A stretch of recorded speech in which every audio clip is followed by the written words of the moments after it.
Mr. President Marcos, you will never be loved.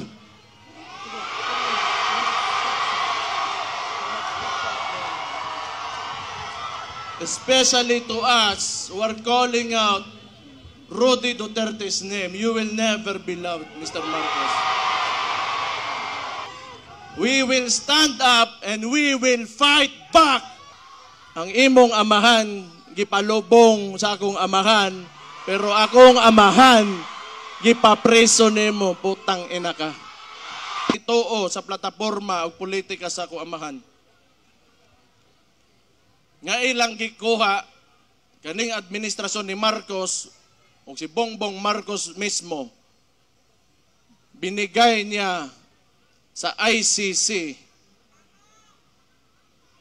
Murag wala lang, ing ato na lang, murag walay nahimo ang atong pinalanggang amahan diri sa Tundak Bayan. Kibaw mo, di ko matingala gyud, tinuod lang. Di ko matingala. Nganong ingon ani karon? Kay because Rudy Duterte stood up for every tanang mga traditional politicians, di nila gusto nga kausaban aning nasura ni.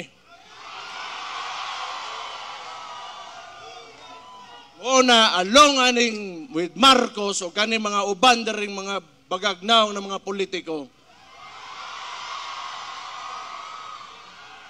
di nila gusto nga naa ng Rudy Duterte diha kay mabulilyaso ang ilang mga dola sa gobyerno.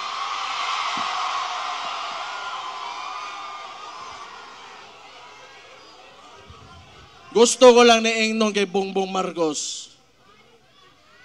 Aside you not being loved by the people, all you have is the government's resources and your term.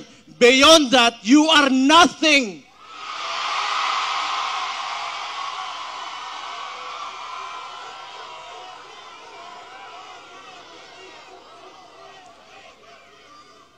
Kalimot uroy ang putang ina. Yung kita'y nagtabang sa iya, makalingkod sa diha karon siyang ginalingkuran.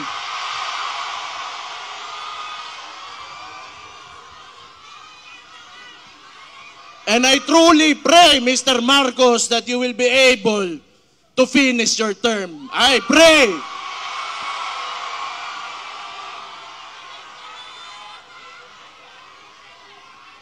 Di ko ta matingala.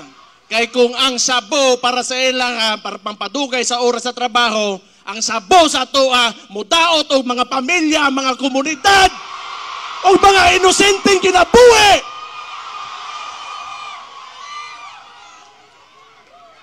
Di ko matingala nga nung ingana na sila. Sige lang.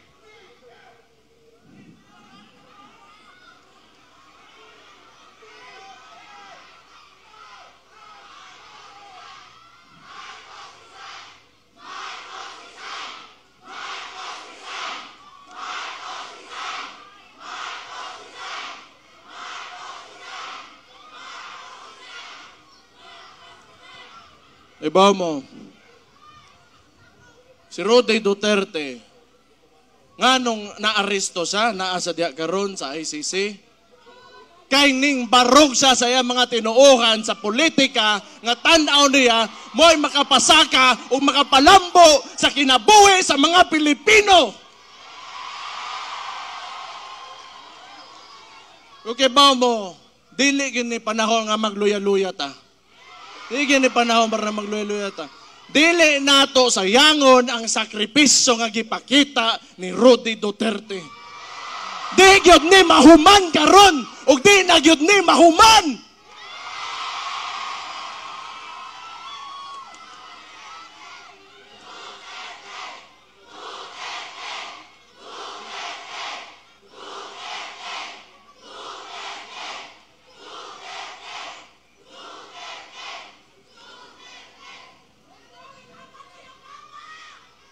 Sige lang.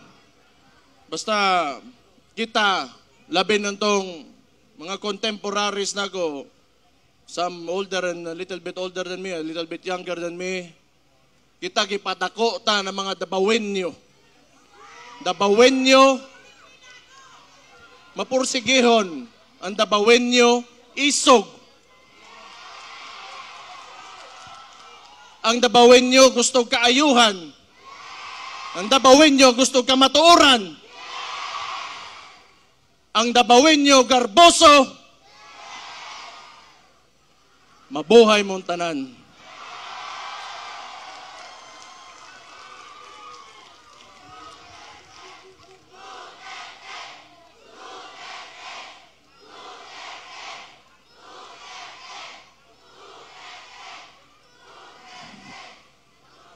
Basta ako, sige lang, paminaw na ko, gidaog-daog yung tagtaman yun karon, gitamak-tamakan yun ta.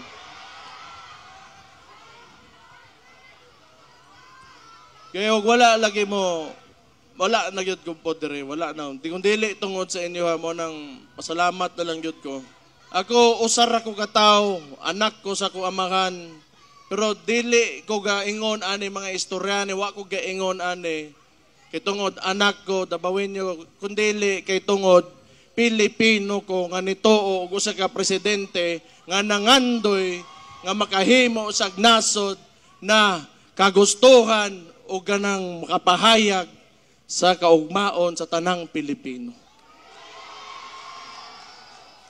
Dili ni tungod kay atuwa, dili ni. It's about us, the Filipino people. Unya, how a government treats his own.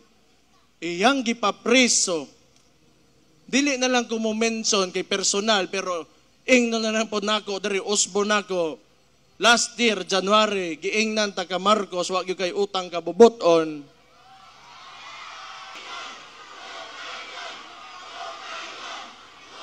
Ayaw, paginguna na. Ayaw hukayon. Dili ta na. Way labot ang patay ang istoryaan eh. Way labot ang patay. Naana na diha. Pasag din na ninyo. Noon, wala man si akong amahan dire, inyong tatay Digong, wala man dire sa Pilipinas. Pero kay baw ko, nagpabilin iyahang inspirasyon o ang iyahang spirit within every Filipino nga na-touch niya sa iyahang termino. Basta ako, ang tambag lang nako ninyo, mga Dabawenyo, kamo mga ubang Pilipino na nakikinig ngayon, do not ever allow your government to treat you how they treated my father.